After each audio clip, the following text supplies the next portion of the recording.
जी हाँ, 2024 के चुनाव से पहले आखिर ये चर्चा इतनी सरगर्म क्यों है? क्या सभी मुसलमान हिंदू थे? इस पर होने वाली बहस का पार्ट 3 आज आप देखने जा रहे हैं। आपके साथ मैं हूं समीर अब्बास, मेरे साथ आज करुणा शंकर भी मौजूद हैं। गुलाम नबी आजाद ने जो कहानी शुरू की थी वो जारी है। मैदान में फारूक अब्दुल्ला कूदे, तमाम दूसरे नेताओं ने दखल दिया, बयान दिए और अब बात असदुद्दीन ओवैसी तक पहुंच चुकी है। हम आज इस पूरे विवाद पर मुस्लिम मन को समझने की कोशिश करेंगे और इसके लिए देश के अलग अलग हिस्सों में हमारे संवाददाता मुस्लिम समाज और उनके प्रतिनिधियों के साथ मौजूद होंगे।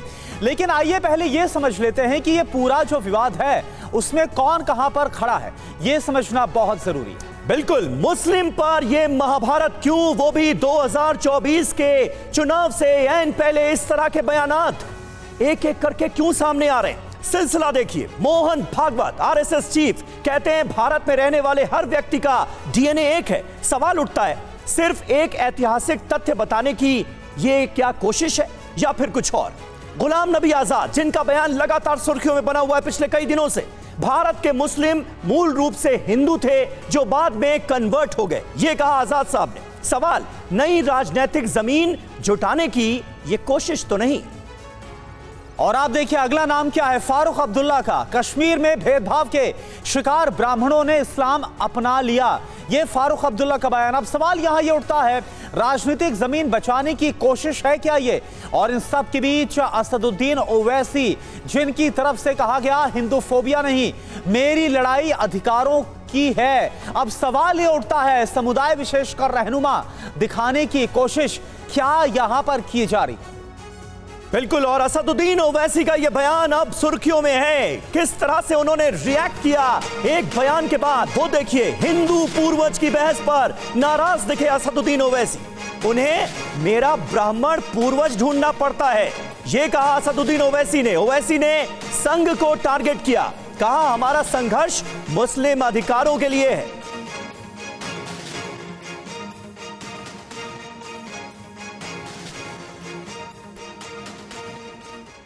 तो देखिए, कुल मिलाकर ब्राह्मण पूर्वज की बात पर बिफरे एआईएमआईएम चीफ असदुद्दीन ओवैसी। वो कहते हैं कि ये मेरे लिए हमेशा हास्यास्पद होता है कि जब संघियों को एक वंशावली गढ़नी होती है तब भी उन्हें मेरे लिए एक ब्राह्मण पूर्वज ढूंढना पड़ता है। हम सभी को अपने कर्मों का उत्तर स्वयं देना होगा। हम सभी आदम और हव्वा की संतानें। जहां तक मेरी बात है, मुसलमानों के समान अधिकारों और नागरिकता के लिए लोकतांत्रिक संघर्ष आधुनिक भारत की आत्मा की लड़ाई है। यह कोई हिंदू फोबिया नहीं है, यह कहा असदुद्दीन ओवैसी ने, जो कि एआईएमआईएम के नेता हैं। तो असदुद्दीन ओवैसी ने क्या कहा ये हमने आपको बता दिया। आइए अब आपको ये बताते हैं कि एआईएमआईएम के चीफ असदुद्दीन ओवैसी के पूर्वजों की कहानी कैसे शुरू हुई। बिग वॉल के जरिए सारी इंफॉर्मेशन आपके सामने। हिंदू पूर्वज पर ओवैसी का जो जवाब है वो क्यों सामने आया है, क्यों ये कहा गया है, ये भी आपको बताते हैं। दरअसल सोशल मीडिया पर असदुद्दीन ओवैसी के पूर्वजों की चर्चा चली, बाकायदा एक्स पर इसको लेकर लिखा गया। ब्राह्मण तुलसी राम दास को उनका परदादा बताया गया और इसी के बाद ओवैसी की तरफ से बयान।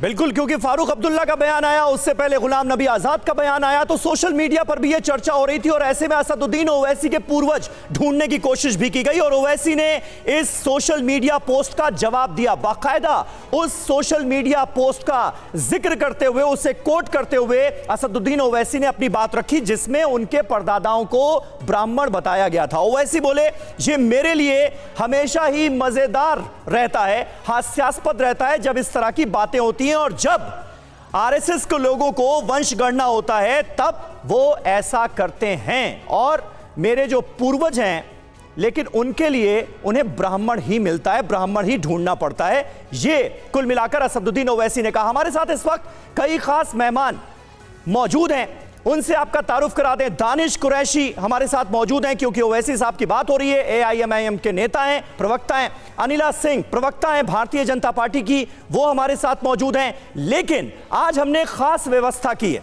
टीवी 9 के रिपोर्टर्स इस वक्त देश के अलग अलग शहरों में मौजूद हैं और जानने की, टटोलने की कोशिश होगी आज मुस्लिम मन, क्योंकि मुसलमानों को लेकर जो बयान दिए गए हैं, इस्लाम को लेकर जो बयान दिए गए हैं, इसके मायने क्या निकाल रहे हैं देश के आम मुसलमान? दिल्ली से शिवांग माथुर हमें यह बताएंगे। जितेंद्र भाटी हमारे एक और सहयोगी वहां से हमारे साथ जुड़ेंगे, वो भी लोगों से बात करेंगे। लखनऊ नवाबों के शहर में प्रीति श्रीवास्तव हमारी संवाददाता मौजूद हैं, वो वहां पर लोगों से बात करेंगी। पटना आपको लिए चलेंगे, रुपेश कुमार हमारे साथ वहां से जुड़ चुके हैं। मुंबई से राजीव सिंह हमारे साथ हैं, जयपुर से ध्वज आर्या हमारे साथ हैं, और श्रीनगर बहुत इंपॉर्टेंट है क्योंकि कश्मीर के दो पूर्व मुख्यमंत्रियों की तरफ से यह बयान दिए गए हैं। श्रीनगर से इरफान कुरैशी हमारे साथ मौजूद रहेंगे।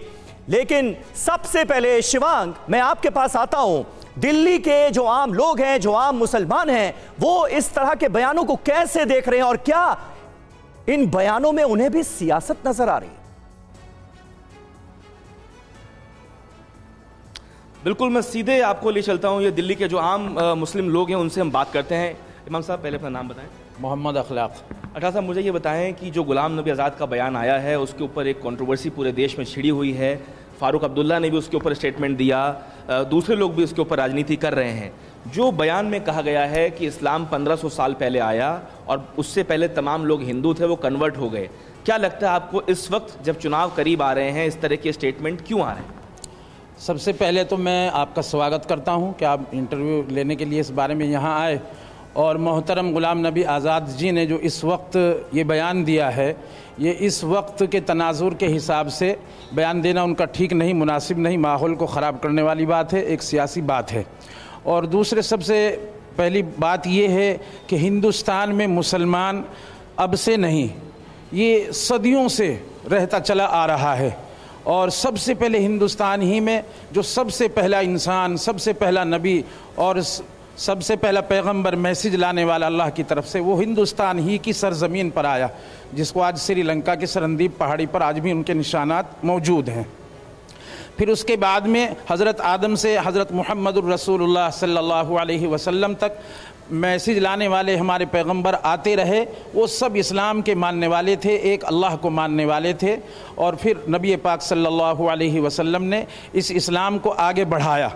वो कोई नया दीन नहीं लेकर आए, नया मज़हब नहीं लेकर आए, वो पुराना इस्लाम जो शुरू से अल्लाह ने भेजा था उसी को उन्होंने फैलाया और उसी को आम किया, उसी की इशाअत की। फिर उसके बाद में दौर चलता रहा। हज़रत उमर के दौर खिलाफत में यहाँ हिंदुस्तान में सबसे पहले हिजरी सन के हिसाब से 15 साल के बाद में, यानी हज़रत उमर के दौर खिलाफत में 3 मुस्लिम सहाबी आए।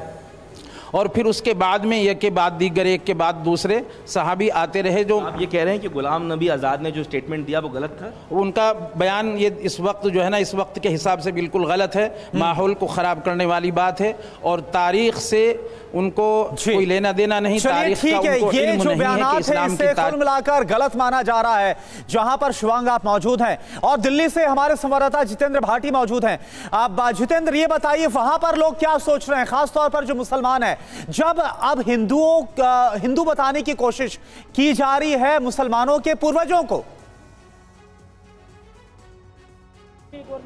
बिल्कुल, देखिए, मैं सबसे पहले अपनी लोकेशन दिखाऊं। मैं जामा मस्जिद के ठीक बाहर हूं और यहां पर मुस्लिम्स क्या सोचते हैं बात करने के लिए मेरे साथ मौजूद है। ये बताइए कि गुलाम नबी आज़ाद साहब ने बोला है कि सब पहले हिंदू ही थे, कन्वर्ट हुए, और उसके बाद कई नेताओं ने बयान दिए हैं, फारूक अब्दुल्ला साहब ने दिया है, ओवैसी ने दिया है। आपको क्या लगता है ये जो बहस अभी हो रही है इसके मायने क्या है? देखिए जी, बहस तो ये शुरू से चली आ रही है, लेकिन जो मुसलमान है ना, जैसा आज हम जो पैदा हुए हैं, हमें 50-55 साल की एज हो गई, हम मुसलमान के घर में पैदा हुए हैं, हमने उठते ही मुसलमान का धर्म देखा है, ईमान पे चल रहे हैं और हम हर धर्म का सम्मान करते हैं, हर धर्म का।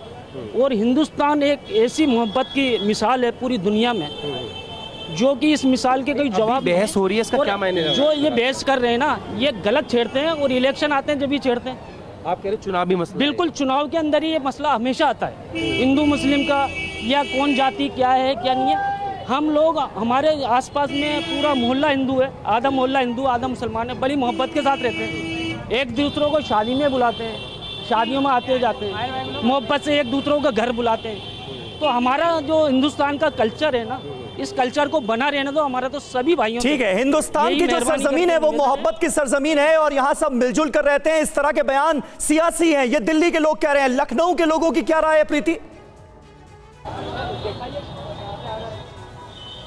बिल्कुल, मैं आपको सबसे पहले यहाँ का एरिया दिखा दूँ। इस समय मैं लखनऊ के चौक एरिया में हूँ। ये पुराना लखनऊ कहा जाता है और यहाँ पे मैं लोगों से बात करूँगी क्योंकि जिस तरीके से सियासत हो रही है, लोगों से बात करते हैं। भैया ये बताओ कि जिस तरीके से नेता बयान दे रहे हैं और कह रहे हैं मुसलमानों के पूर्वजों को हिंदू बताया जा रहा है, आपको क्या लगता है कि ये क्या सियासी बयान है?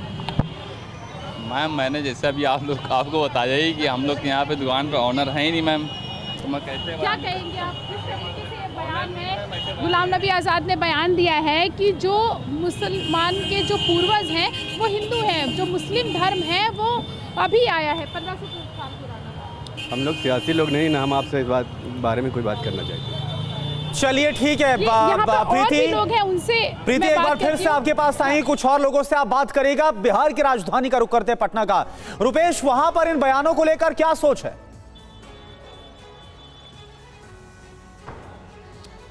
देखिए, बिल्कुल जो आपका सवाल है वो सवाल लेकर सीधे हम लोगों के पास ही चलते हैं। एक मुस्लिम बहुल इलाके में हम मौजूद हैं। ठीक इसके बगल में जामा मस्जिद भी है, हनुमान मंदिर भी है ठीक बगल में, और पटना। ये बताइए कि क्या सोचते हैं आप, जिस तरह से गुलाम नबी आज़ाद ने कहा, फिर उसके बाद से अब्दुल्ला साहब ने कहा, ओवैसी का बयान आ रहा है, तो ये जो बयानात हैं उसको आपका नज़रिया क्या है उस बयान पर? वो लोग का कोई काम नहीं है, गुलाम नबी आज़ाद साहब या अब्दुल्ला साहब, उन्होंने ये कहा कि मतलब कि वो सही ढंग से नहीं कहा है। हालांकि हमारे जब इस्लाम धर्म 1400 अभी 42वां हिजरी चल रही है, तो हमारे नबी साहब ने शुरू से इस्लाम फैलाया, कोई आज का इस्लाम नहीं है। ठीक है, उससे पहले ठीक है, मान सकते हैं कि हिंदू हो सकते हैं, मान सकते। बगल में हमारे स्टेशन है जहाँ पटना जंक्शन है, वहाँ महावीर मंदिर है। क्या नाम है आपका? मोहम्मद नूर आलम। आपका क्या नाम है? मोहम्मद अली हुसैन। क्या सोचते हैं आप इस बयान पे, क्यों हो रही है ये बयानबाजी और आपका नज़रिया क्या है? देखिए, कांग्रेस वाले लोग कुछ भी बोल सकते हैं, हम लोग तो सिर्फ मोदी जी को जानते हैं, उन्हीं को जानते हैं बस। ठीक है, तो देखिए मिलीजुली प्रतिक्रिया आम लोगों की सामने आ रही है, मुसलमानों की सामने आ रही है। मुंबई से राजीव सिंह हमारे संवाददाता इस वक्त जुड़ चुके हैं हमारे साथ। मुंबई के लोगों का मिजाज क्या है, इस तरह की बयानबाजी जो हो रही है उसे वहां के लोग कैसे देख रहे हैं? राजीव, बिल्कुल, हम सीधे लोगों से ही बात करेंगे समीर, जानने और समझने की कोशिश करेंगे कि वाकई में जो गुलाम नबी आज़ाद ने बयान दिया है, जो फारूक अब्दुल्ला ने क्या है, वाकई में ये सिर्फ सियासी बयान है या इसमें कोई सच्चाई है? देखिए, हर मुस्लिम परिवार का कुछ ना कुछ इतिहास रहा है। कुछ लोग ज़रूर 600 साल पहले हुए हैं, कुछ 1500 साल पहले हुए हैं, लेकिन मैं अगर जो अपनी बात करूं तो जो हमारे पूर्वज बताते हैं, जो हमारे यहाँ शजरा जो लिखा हुआ है हमारे जो पूर्वज के मुताबिक, हम लोग स्वयं 200-225 साल पहले हिंदू थे। क्या नाम है आपका? मेरा नाम वसीम खान है। चाचा, आप बताइए कि आप इत्तेफाक रखते हैं गुलाम नबी आज़ाद के बयान से, फारूक अब्दुल्ला के बयान से? गुलाम नबी आज़ाद साहब ने अपनी राय दिया है और किसी की तारीख के बारे में हर आदमी के लिए, वो हिंदुस्तान के सभी लोगों के लिए नहीं कह सकते, इसलिए कि ये यानी कि इत्तेफाक नहीं रखते? नहीं, इत्तेफाक की बात यह कि हिंदुस्तान के सारी तारीख के बारे में वो इस वक्त जो बयान दिए हैं कि हम थे 600 साल पहले, तो ये उनकी बात से मैं सहमत नहीं हूँ इस वक्त। सहमत नहीं है एक और शख्स है, आप सहमत है गुलाम नबी आज़ाद के बयान से? देखिएगा, जो हमारे पूर्वज है, जो हमने सुना है पूर्वजों से, तो वो उनकी राय है। हमारे जो पूर्वज कहते थे कि शायद कुछ हिंदू थे, कुछ मुसलमान थे, यानी कि कुछ हद तक। आपको क्या लगता है? मैं गुलाम नबी आज़ाद के बातों से बिल्कुल सहमत नहीं हूँ। उन्होंने एक अपनी राय रखी है और ये राजनीति है। हम मुसलमान थे, हैं और हैं। राजनीति आपको क्या लगता है? मैं तो इस पे ये कहना चाहूँगा कि गुलाम नबी आज़ाद साहब ने अपनी राय रखी है। हमारी राय ये है कि हम लोग, जो उन्होंने अपनी बयान में बोला कि जो हिंदुस्तान में मुसलमान जो बाहर से आए थे, हम वो मुसलमान हैं। फारूक अब्दुल्ला साहब भी तो कह रहे हैं ब्राह्मणों को कन्वर्ट किया गया, वो मुस्लिम किया होगा। यहाँ के 90% मुसलमानों को इस्लाम की दावत देके उनको कन्वर्जन किया। चलिए, कुल मिलाकर ये साफ नजर आ रहा है कि जो मुसलमान भाई, आप बता रहे 200 साल पहले वो चाहे गुलाम नबी आजाद का बयान हो या फिर फारूक अब्दुल्ला का, इससे वो इत्तेफाक नहीं रखते। लेकिन अब रुख करते हैं सीधा श्रीनगर का, वहां से इरफान कुरैशी हमारे साथ है। इरफान, क्योंकि जो ताजा बयानों का क्रम है इसकी शुरुआत वहीं से हुई है, चाहे गुलाम नबी आजाद हो या फिर फारूक अब्दुल्ला हो, क्या सोच रहे हैं वो? चलिए, इरफान नहीं है वो, उनसे एक बार फिर से हम कनेक्ट करेंगे, लेकिन इस बीच हम जयपुर का रुख करें। ध्वज आर्या, आप बताइए, वहां पर आप बात करिए लोगों से। देखिए, निश्चित तौर पर बड़ी कंट्रोवर्सी जो गुलाम नबी जी आज़ाद ने जो अपने बयान से पैदा की है। कुछ लोग हमारे साथ हैं, आपका नाम बताइए सबसे पहले। अजरुद्दीन। क्या कहना है, गुलाम नबी जी ने एक बड़ा बयान दिया है कि जो मुसलमान हैं उनके पूर्वज हिंदू थे। देखिए, गुलाम नबी जी के इस बयान से मैं पूरी तरह सहमत नहीं हूँ। ये उनका पूरा राजनीतिक बयान है। गुलाम नबी जी क्या कहते हैं, क्या करते हैं, पूरा भारत जानता है वो किसके कहने पर करते हैं। तो पूरा भारत जानता है, गुलाम नबी कोई मुसलमानों के तो ठेकेदार है नहीं कि वो बताएंगे कि हम पूर्वज हैं कि हिंदू थे या क्या थे।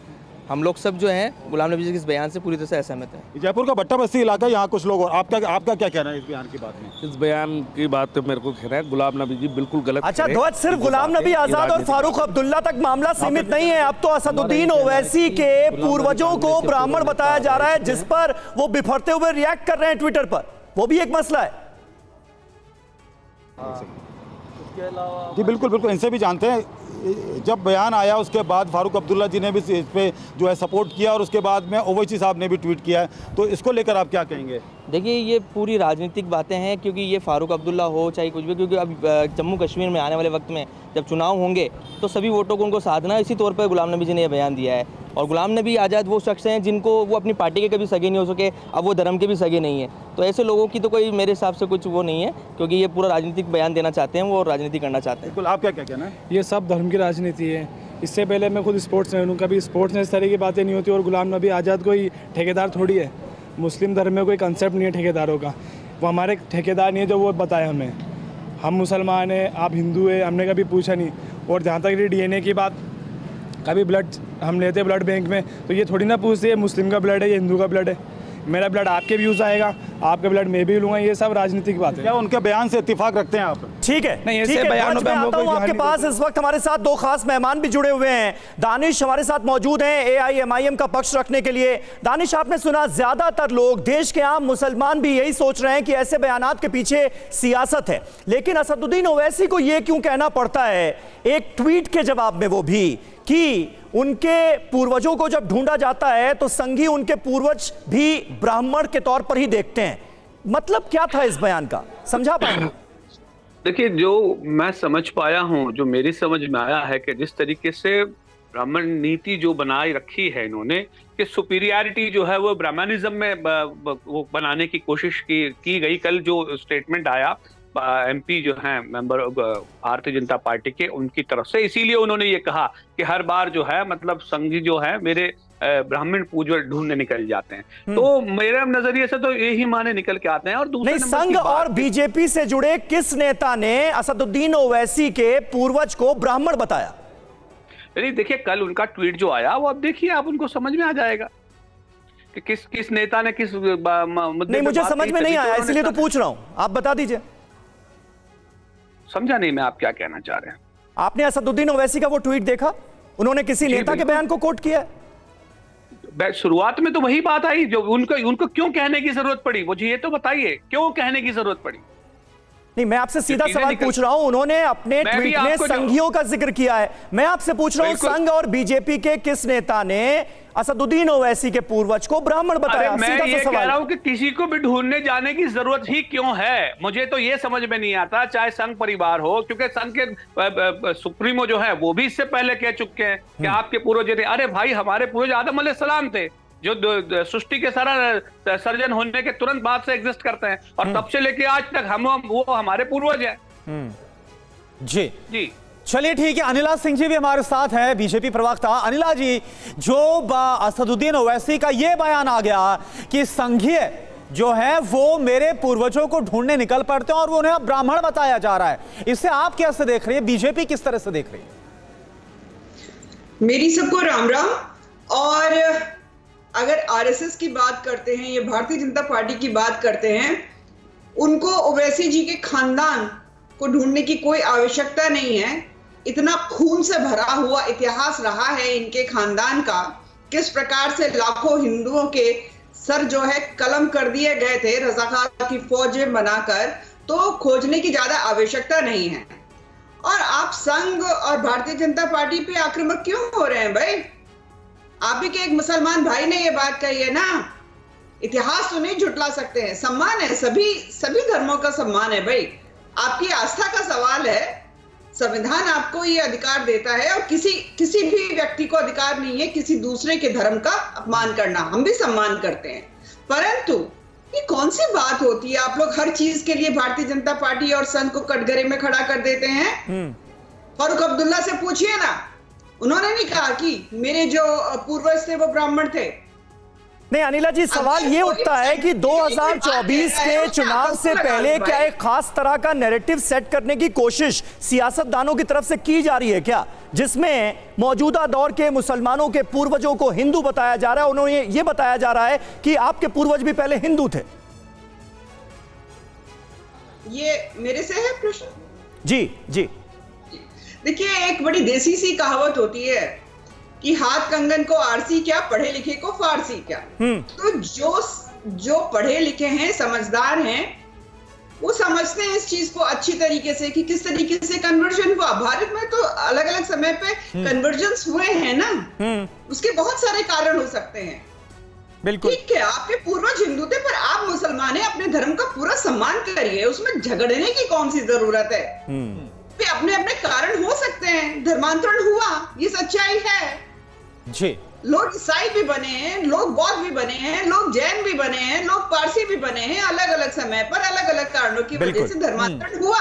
ठीक, तो उसमें झगड़ने की तो कोई आवश्यकता नहीं है। कोई किसी का अपमान तो नहीं कर रहा है। सत्यता अगर बयान की जा रही है तो उसको उसी नजरिए से देखिए। जी। अच्छा दानिश कुरैशी, एक सवाल आपसे है, जो अब ये बहस छिड़ पड़ी है जिसमें चाहे गुलाम नबी आजाद बोल रहे या फिर फारूक अब्दुल्ला का बयान आया, और यहां तक कि उनके पिता शेख अब्दुल्ला ने भी अपनी ऑटोबायोग्राफी में इस बात का जिक्र किया था, परदादा का नाम बताया था, उनके पूर्वज हिंदू थे, और अब ये बात आ गई यहां पर ओवैसी तक। आपको लगता है कि वाकई में ये इतना जरूरी हो गया है, और या फिर इसमें आपको कुछ और ही एंगल नजर आ रहा है इस पूरी बहस में? देखिए, मैं अनिला सिंह जी की एक बात का रिप्लाई दूंगा। बहुत शिद्दत के साथ उन्होंने बात कही कि ये तारीख उनकी वो है, वो तारीख इनकी वो है। शायद अनिला सिंह जी ये नहीं जानती कि इस देश के अंदर में ब्राह्मणों ने जिस तरीके का जो पूरा वो खतरा, आज हमारे पास रिजर्वेशन है। रिजर्वेशन का आधार क्या है पता है आपको? कि जो जुल्म और ज्यादतियां उनके आदिवासी और पिछड़े समाज के साथ हुई, इसलिए हमारे पास रिजर्वेशन है। तो ये तो मुसलसल आपके हाथ सामने मौजूद है। आपने तो शायद पूछ रहे होंगे कि किनके पूर्वजों ने क्या किया, कैसा किया, लेकिन आप तो जो देख रहे हैं वो आपकी नजर के सामने, और ये आज भी बंद नहीं हुआ, अभी भी जारी है। छोटे मोटे शहरों में आप देखते रहेंगे, तो कभी इन पे भी तो जवाब दे दिया करिए। तो उस पर तो कोई जवाब नहीं आता, ना संघ सुप्रीमो मोहन भागवत जी का आता है, ना भारतीय जनता पार्टी का आता है। और दूसरे नंबर की बात मैं आपको बता दूं कि जो कुरान की जो आयत है 15.26, वो बिल्कुल साफ तौर पे बताती है कि दुनिया के अंदर में जो अस्तित्व सबसे पहले जिनका आदम अलैहिस्सलाम का आया, वो बिल्कुल क्लैरिफाई करती है कुरान को, और हम उन्हीं के पूर्वज हैं। अब उसके बीच में और आगे पीछे जो भी हैं वो अपने तरीके से अपनी तारीख चलाना चाहते हैं। ठीक है, आप जिस बात का जिक्र कर रहे हैं, जमीयत की तरफ से भी वही बात कही गई है कि हजरत आदम को खुदा ने हिंदुस्तान की सरजमीन पर ही नमूदार किया, इसलिए ये मुसलमानों की धरती है। वो तो यहां तक कहते हैं। मैं मदनी साहब के बयान का जिक्र कर रहा हूं। जीत भाटी इस वक्त तमाम मौलानाओं के साथ मौजूद हैं। जीत, वहां पर आपको क्या रिएक्शंस मिल रहे हैं? जमीयत उलेमा हिंद का जो पक्ष है उसको भी मजबूती के साथ मुस्लिम पक्ष कई जगहों पर रखता हुआ नजर आया। बिल्कुल, देखिए इस बारे में लोगों की अलग अलग राय है। इस वक्त मैं जो है जामा मस्जिद के ठीक बाहर खड़ा हुआ हूँ, और यहाँ पर जब कुछ लोगों से मैंने बात की तो उनका यही कहना है कि अब इस बहस का मतलब क्या है। इस समय को लेकर भी वो सवाल उठा रहे हैं, बोल रहे हैं कि पास में कुछ भी रहा हो। नहीं, मुझे लगता है शिवांग हमारे साथ जो मौजूद थे, उनके साथ जमीयत के कुछ मौलाना भी मौजूद थे। शिवांग, अगर आप रिएक्शन ले पाए।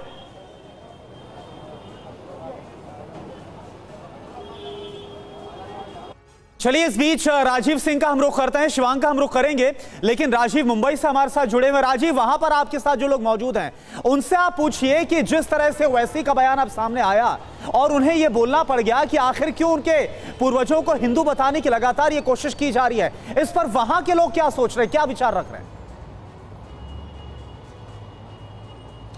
बिल्कुल, ओवैसी के बयान पर तो प्रतिक्रिया लेंगे ही समीर, लेकिन हमारे साथ में वसीम है जिनका खुद का ही मानना है कि लगभग 200-250 साल पहले जो है आपका परिवार हिंदू हुआ करता था, बाद में आप लोगों ने इस्लाम कबूल किया, क्या ये सच्चाई है? जी बिल्कुल, हमारे पूर्वज जो हमें बताते हैं और लिखा हुआ ही है कि 200-225 साल पहले हम लोग हिंदू थे और हम लोग मुसलमान हुए, और मुझे लगता है इसको स्वीकारने में कोई गुरेज नहीं होना चाहिए।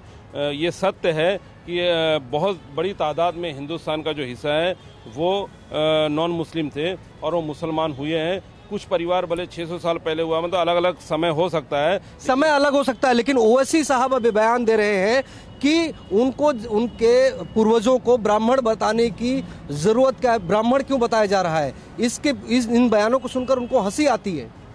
देखिए, ऐसा है कि इस वक्त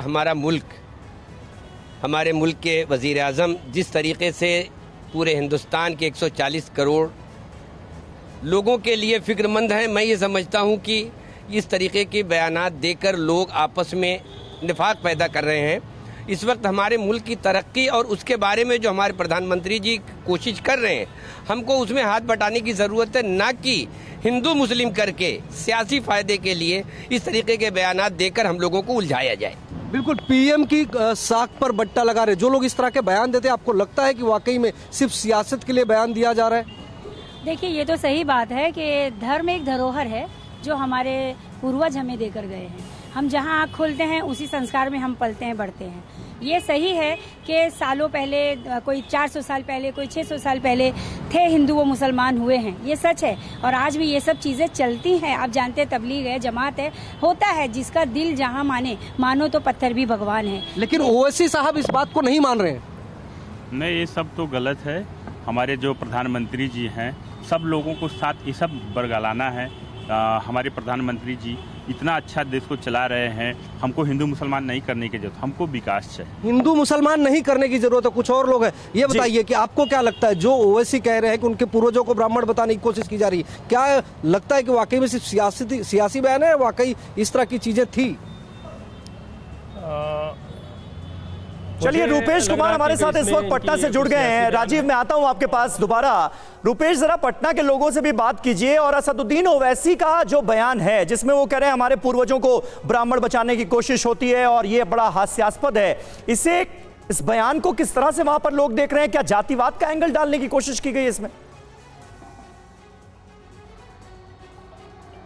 देखिए, हम उस इलाके में खड़े हैं जहां पर मस्जिद से अजान की आवाज़ और मंदिर से, सावन का महीना है, शंख की आवाज़ और मंत्र की आवाज़ भी आपस में एक साथ। और यहाँ भी आप देखेंगे समीर, तो यहाँ पर टोपी भी है और टीका भी है। हालांकि हम जहाँ खड़े हैं वो मुस्लिम बहुल इलाका है। लेकिन ये बताइए कादरी साहब, जो गुलाम नबी आज़ाद साहब का बयान आया, फिर अब्दुल्ला साहब का बयान आया, ओवैसी साहब कह रहे हैं कि हमारे पूर्वजों को ब्राह्मण बताने की कोशिश हो रही है, ये जो तमाम बयानात हैं, क्या सोचते हैं उसको लेकर? देखिए, दो चीज़ तो आप कभी भी छुपा नहीं सकते, एक राष्ट्र और दूसरा पुरखा।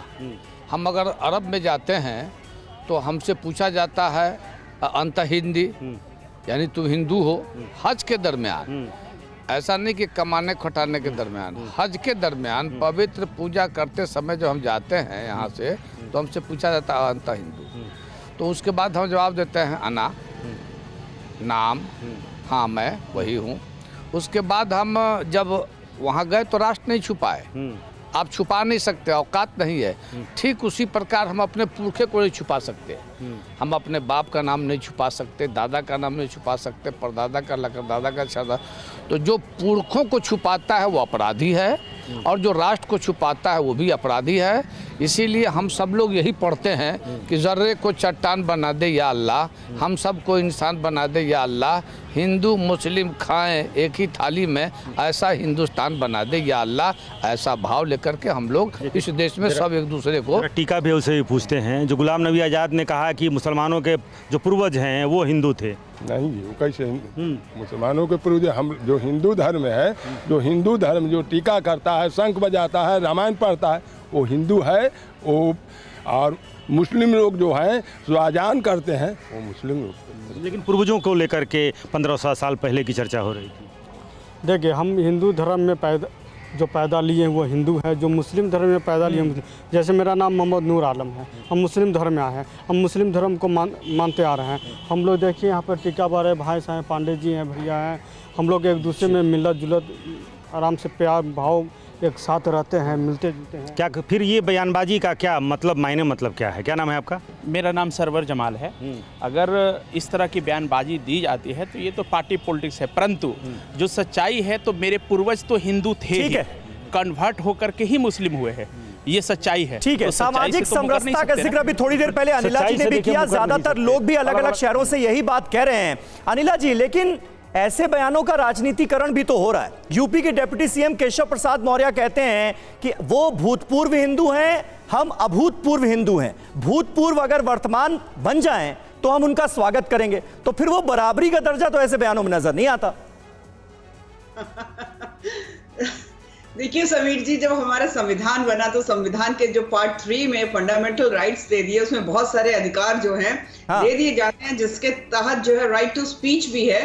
और अलग अलग समय पर अलग अलग व्यक्ति, चाहे वो किसी संगठन से या राजनीतिक दल से आए हैं, वो राइट टू स्पीच को एक्सरसाइज करते हुए बोलते हैं। पर मैं एक ही बात यहाँ पर जानती हूँ, क्योंकि मैं नरेंद्र मोदी जी की सरकार भारतवर्ष में है और जिस प्रकार से पूरा भारतवर्ष को वो आगे लेकर जा रहे हैं, वो कभी भी उसको डिस्क्रिमिनेट नहीं करते। मैं तो एक ही बात कहती हूँ न कि छोड़ो कल की बातें, कल की बात पुरानी, नए दौर से लिखते हैं हम मिलकर नई कहानी, हम हिंदुस्तानी। अरे यहाँ पर मैं, चाहे वो ओवैसी साहब हो, चाहे ओवैसी साहब की बात करने यहाँ पर करने वाले जो भी आप समूह हैं, यहाँ पे हमारे प्रवक्ता भाई भी बैठे हुए हैं, जो भी है, आप लोग थोड़ा सा सोचो, क्यों बार बार आप हिंदुओं को अपमानित करते हो? अच्छी बात नहीं है। ठीक है, बिल्कुल। और दानिश जी, आपसे बहुत संक्षेप में कि क्या ये जो बयानात नजर आ रहे हैं, इसमें आपको लग रहा है कि किसी तरह का चुनावी फायदा उठाने की कोशिश की जा रही है? देखिए, मुझे तो बिल्कुल साफ तौर पे लग रहा है कि जिस तरह से देश में ध्रुवीकरण चल रहा है, ये उसी का हिस्सा है। और कहीं ना कहीं आप जो देश के जो नागरिक हैं, उनके जो हक हुकूक मिलने चाहिए, मुसलमानों को, दलितों को, आदिवासियों को, उनको न देने के बजाय ये इस प्रकार की राजनीति जो है कहीं ना कहीं नुकसानदेह है और फायदेमंद नहीं है। ठीक है, चलिए, बहुत बहुत शुक्रिया आपका दानिश जी, आपका भी, अनिला जी आपका भी, और हमारे तमाम संवाददाता जो कि देश के अलग अलग शहरों से हमारे साथ जुड़े हुए थे और मुस्लिम मन को जिन्होंने टटोलने की कोशिश की इस तरह के बयानात के बाद, उनका भी बहुत बहुत शुक्रिया।